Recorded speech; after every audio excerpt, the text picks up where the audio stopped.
Her. Beating Manchester United in Bilbao by 1-0. হতাশা।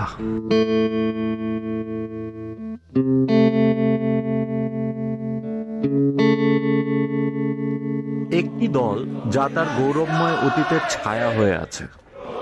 বলছি ওয়ার্ল্ডের one of the biggest football giants Manchester ইউনাইটেডের কথা। মাঠের দিকে তাকালে ম্যানচেস্টার ইউনাইটেড গত এক দশক ধরে তার পুরনো গৌরব ফিরে পাওয়ার জন্য শুধু লড়াই করে যাচ্ছে। 2024-25 মৌসুমে তারা ইংলিশ প্রিমিয়ার লিগের 15th পজিশনে শেষ করে, যা কয়েক বছর আগেও অচিন্তনীয় ছিল। কিন্তু অবিশ্বাস্য ব্যাপার হলো, যখন ফুটবল খেলা পুরোপুরি ভেঙে পড়েছে, ক্লাবের ব্যবসা তার ইতিহাসে সেরা সময় পার করছে। অর্থনীতির জগতে ম্যানচেস্টার ইউনাইটেড এক টাইটানের নাম। এই পরিস্থিতি আধুনিক ফুটবলের সবচেয়ে বড় প্যারাডক্স তৈরি করেছে।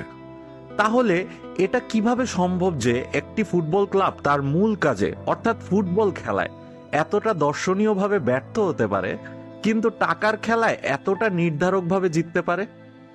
এর উত্তর লুকিয়ে আছে ক্লাবের অর্গানাইজেশনাল ইভলিউশনের মধ্যে, যেখানে ম্যানচেস্টার ইউনাইটেড একটি ফুটবল ক্লাবের চেয়েও বেশি কিছু হয়ে উঠেছে। এটি এখন একটি গ্লোবাল এন্টারটেইনমেন্ট ব্র্যান্ড। তাহলে এখন আসল প্রশ্নটি হলো, ম্যানচেস্টার ইউনাইটেড কিভাবে এই ফাইন্যান্সিয়াল ফোর্ট্রেস বিল্ড করলো? আর এই ক্লাবটা কি আসলেই টু বিগ টু ফেইল?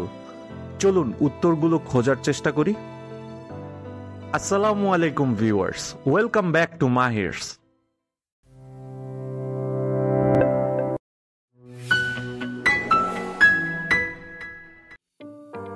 বিশ্বের অন্য যে কোনো ব্যবসার জন্য আপনার মেইন প্রোডাক্ট অর সার্ভিসের কোয়ালিটি আপনার আর্থিক সাফল্য নির্ধারণ করে।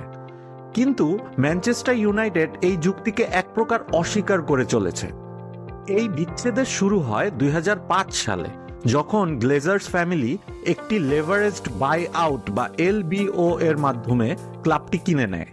এর মানে হলো তারা ক্লাবটি কেনার জন্য বিশাল অঙ্কের ঋণ নেয় এবং সেই ঋণ ক্লাবের ঘাড়েই চাপিয়ে দেয়। হঠাৎ করেই ক্লাবটি শত শত মিলিয়ন পাউন্ড ঋণের বোঝায় ডুবে যায়। এরপর 2012 সালে তারা নিউ ইয়র্ক স্টক এক্সচেঞ্জে ক্লাবের একটি অংশ বিক্রি করে একটি IPO বা ইনিশিয়াল পাবলিক অফারিং চালু করে। ওই মুহূর্ত থেকে ক্লাবের একটি নতুন দায়িত্ব তৈরি হলো, শুধুমাত্র মাঠে জেতা নয়, বরং শেয়ার হোল্ডারদের জন্য লাভ নিশ্চিত করা। এটি এজেন্সি প্রবলেম তৈরি করে, যেখানে মালিকদের আর্থিক স্বার্থ, লাভ এবং ঋণ পরিশোধ এবং ভক্তদের আবেগপূর্ণ স্বার্থ অর্থাৎ মাঠের সাফল্য একে অপরের সাথে সাংঘর্ষিক হয়ে ওঠে। ক্লাবের মূল লক্ষ্য ফুটবল থেকে সরে গিয়ে ব্যবসার দিকে ঝুঁকতে শুরু করে। ম্যানচেস্টার ইউনাইটেডের এই আর্থিক সুরক্ষার রহস্য তার ব্র্যান্ডকে ঘিরে। এই ব্র্যান্ডের শক্তির পিছনে দুইটি মূল অর্থনৈতিক ধারণা কাজ করে: নেটওয়ার্ক এক্সটার্নালিটি এবং সুইচিং কস্ট। নেটওয়ার্ক এক্সটার্নালিটির অর্থ হলো, যত বেশি মানুষ ইউনাইটেডকে সমর্থন করে, ব্র্যান্ড হিসাবে এর মূল্যও তত বেশি বাড়ে। বিশ্বজুড়ে লক্ষ লক্ষ ভক্ত একে অপরকে প্রভাবিত করে, যা নতুন ভক্ত তৈরি করে এবং ব্র্যান্ডকে আরও শক্তিশালী করে তোলে। অন্যদিকে একজন ভক্তের জন্য দল পরিবর্তন করার সুইচিং কস্ট অনেকটাই বেশি। কয়েক দশকের ইতিহাস, পরিবারের ঐতিহ্য বা ট্র্যাডিশন এবং আবেগপূর্ণ স্মৃতিগুলো একজন ভক্তকে ক্লাবের সাথে বেঁধে রাখে, তা দলের পারফরমেন্স যতই খারাপ হোক না কেন। এই দুটি শক্তি ক্লাবকে একটি স্থিতিশীল এবং অনুগত ফ্যান বেস দিয়েছে, যা তাদের বাণিজ্যিক সোনার খনি। এই ব্র্যান্ডকে পুঁজি করে ইউনাইটেড ভার্টিক্যাল ইন্টিগ্রেশনের একটি এক্সাম্পল তৈরি করেছে, যার নাম MUTV। নিজেদের টিভি চ্যানেল থাকার মানে হলো তারা তাদের গল্প নিজেরাই বলতে পারে, নিজেদের কন্টেন্ট নিজেরাই তৈরি করতে পারে এবং বিশ্বব্যাপী ভক্তদের সাথে সরাসরি সংযোগ স্থাপন করতে পারে, যা তাদের ব্র্যান্ডের উপর নিয়ন্ত্রণ আরো মজবুত করে।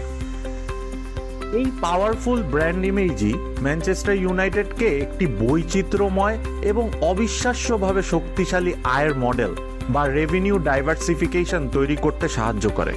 আসুন এটিকে তিনটি মেইন পিলারে ভাগ করা যাক। প্রথম এবং সবচেয়ে গুরুত্বপূর্ণ পিলার হলো বাণিজ্যিক আয় বা কমার্শিয়াল রেভিনিউ।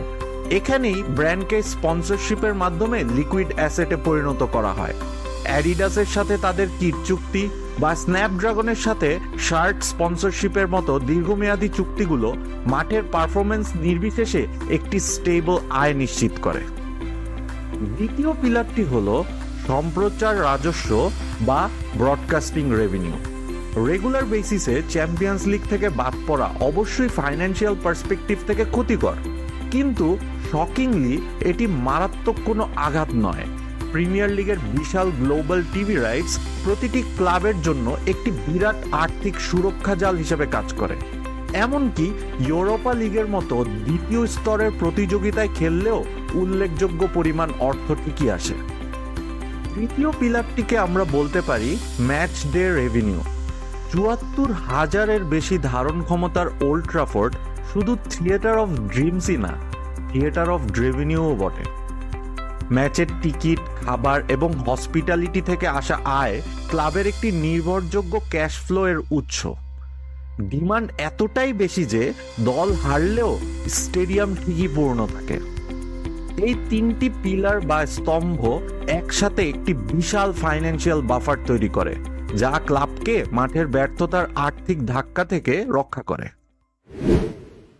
বছরের পর বছর ধরে এত আয় থাকা সত্ত্বেও গ্লেজার্সদের লেভারেজড বাইআউটের কারণে সৃষ্ট বিশাল ঋণ ক্লাবের আর্থিক স্বাস্থ্যের উপর একটি কালো ছায়া ফেলে রেখেছে। ক্লাবটি তার আয় থেকে ঋণের সুদ পরিশোধ করতে বাধ্য হয়েছে, যা দল এবং অবকাঠামোতে বিনিয়োগ করার ক্ষমতাকে সীমিত করেছে। এটি ছিল দুর্বল কর্পোরেট গভর্নেন্সের একটি স্পষ্ট উদাহরণ, যেখানে ইউনাইটেডের বোর্ডের সিদ্ধান্তগুলো ক্লাবের লং টার্ম সাস্টেইনেবিলিটি এর চেয়ে তাদের নিজেদের ফাইন্যান্সিয়াল বেনিফিটসের দিকেই বেশি পরিচালিত হয়েছে। কিন্তু নতুন minority share holder sir gym Radcliffe এবং তার ইনিওস গ্রুপের আগমন একটি বড় পরিবর্তনের ইঙ্গিত দিয়েছে। তারা ক্লাবের পরিচালনাগত দক্ষতায় মনোযোগ দিয়েছে, যা ব্যয় কমানো এবং লাভ বাড়ানোর একটি নির্মম কৌশল। তারা কর্মী ছাঁটাই করেছে এবং ছোটখাটো খরচও কমিয়ে দিয়েছে, একটি স্পষ্ট বার্তা পাঠাতে যে অপচয়ের যুগ শেষ।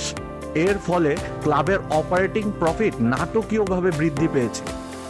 যেমন 2024-এর থার্ড কোয়ার্টারে যেখানে ওরা 66.2 million pounds operating loss report করেছিল, সেইখানে ইনিওসের এই ধরনের ডিসিশনগুলো 2025-এর থার্ড কোয়ার্টারে 0.7 মিলিয়ন পাউন্ডস অপারেটিং প্রফিট করেছে, যা এক বছরেই স্ট্যাগারিং 101% বেশি। এইটাই প্রমাণ করে যে মাঠের পারফরমেন্স নির্বিশেষে ব্যবসাকে লাভজনক করা সম্ভব। তাহলে এর আসল মিনিং কি? এর অর্থ হলো ম্যানচেস্টার ইউনাইটেড ফুটবল অর্থনীতিতে একটি সিস্টেমেটিক ইম্পর্টেন্স রাখে। তাদের ব্র্যান্ড এতটাই শক্তিশালী এবং ইনকাম সোর্স এতটাই ডাইভার্সিফাইড যে তারা নিজেদের ফিল্ডের ব্যর্থতা থেকেও সুরক্ষিত। এই আর্থিক শক্তি ক্লাবটিকে বিশ্বব্যাপী আলোচনায় রাখে, যা ঘুরে ফিরে ব্র্যান্ডকে আরো শক্তিশালী করে। এটি আর্থিক শক্তির এক স্বয়ংসম্পূর্ণ চক্র। তবে এই দুর্গ অপরাজেয় নয় এবং ভবিষ্যতের জন্য বেশ কিছু বড় থ্রেটস রয়েছে। Number 1 threat is brand dilution, অর্থাৎ অন দ্য ফিল্ড ক্রমাগত ব্যর্থতার কারণে ব্র্যান্ডের অ্যাপিল কমে যেতে পারে। একে ব্র্যান্ড ফ্যাটিগও বলা যেতে পারে, যেখানে ভক্তরা ক্রমাগত হতাশ হতে হতে এক ধরনের টায়ার্ডনেস চলে আসে। সেকেন্ডলি, নতুন প্রজন্মের বিচ্ছিন্নতা। তরুণ প্রজন্ম যারা ফার্গুসনের সোনালী যুগ দেখেনি, তারা হয়তো ম্যানচেস্টার সিটির মতো সফল দল বা অন্যান্য বিনোদনের দিকে ঝুঁকতে পারে, যা ক্লাবের দীর্ঘমেয়াদী ফ্যানবেসের জন্য একটি বড় হুমকি। Thirdly, debt crisis.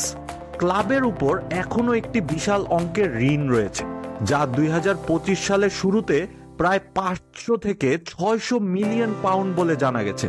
যদি মাঠের ব্যর্থতা চলতে থাকে, এই ঋণ একটি গুরুতর সমস্যা হয়ে উঠতে পারে। Lastly, disruption theory. ব্রাইটন এবং ব্র্যান্ডফোর্ডের মতো ছোট ক্লাবগুলো ডেটা চালিত স্মার্ট নিয়োগ এবং দক্ষ ব্যবস্থাপনার মাধ্যমে বড় দলগুলোকে চ্যালেঞ্জ করছে। তাদের এই ইনোভেটিভ মডেল প্রমাণ করে যে শুধুমাত্র টাকা দিয়ে সাফল্য কেনা যায় না, এবং এটি ইউনাইটেডের মতো জায়ান্টদের জন্য একটি নতুন ধরনের প্রতিযোগিতা তৈরি করছে। এই ধরনের বিজনেস মডেল আর্থিক দৃষ্টিকোণ থেকে দুর্দান্ত, কিন্তু এটি ফুটবলের সোলের জন্য একটি বিশাল প্রশ্ন তৈরি করে। যারা ক্লাবে তাদের সময়, অর্থ এবং ইমোশন ঢেলে দেয়, তাদের প্রতি কি এটা ন্যায্য যখন তারা দেখে যে দলের পারফরমেন্স খারাপ হলেও ব্যবসা ফুলে ফেপে উঠেছে? এই ধরনের আর্থিক অপরাজেয়তা কি আসল খেলার জন্য ভালো? আপনার মতামত নিচের কমেন্টে জানান। আর যদি এই বিশ্লেষণটি ভালো লেগে থাকে তবে এই ভিডিওটি লাইক করুন এবং স্পোর্টস ইন্ডাস্ট্রি এর উপর আরো ডিপ অ্যানালাইসিসের জন্য সাবস্ক্রাইব করুন। শেষ পর্যন্ত ম্যানচেস্টার ইউনাইটেডের গল্পটি মডার্ন স্পোর্টস বিজনেসের একটি যুগান্তকারী কেস স্টাডি। তারা সফলভাবে তাদের ঐতিহাসিক ব্র্যান্ড ব্যবহার করে একটি অবিশ্বাস্যভাবে স্টেবল ফাইন্যান্সিয়াল জাগারনাট তৈরি করেছে। তারা প্রমাণ করেছে যে একটি ফুটবল ক্লাব ফুটবলে ব্যর্থ হয়েও ব্যবসায় জিততে পারে। ইনিওসের অধীনে নতুন নেতৃত্ব, একটি নতুন শৃঙ্খলা এবং অবশেষে নতুন গৌরবের ভবিষ্যতের উপর বাজি ধরছে। কিন্তু চূড়ান্ত প্রশ্নটি থেকেই যায়, এই বাণিজ্যিক দৈত্য কি অনির্দিষ্টকালের জন্য নিজেকে টিকিয়ে রাখতে পারবে যদি এর মেইন প্রোডাক্ট অর্থাৎ ফুটবল সবাইকে হতাশ করতে থাকে? আপাতত ম্যানচেস্টার ইউনাইটেড ব্যবসার এক টাইটান হয়েই রয়েছে, একটি ক্লাব যা প্রমাণ করেছে যে এই মুহূর্তের জন্য they are too big to fail. Thanks for watching this video. ভিডিওটি ভালো লাগলে প্লিজ লাইক অ্যান্ড শেয়ার। এরকম আরও ভিডিও পেতে please subscribe to this channel.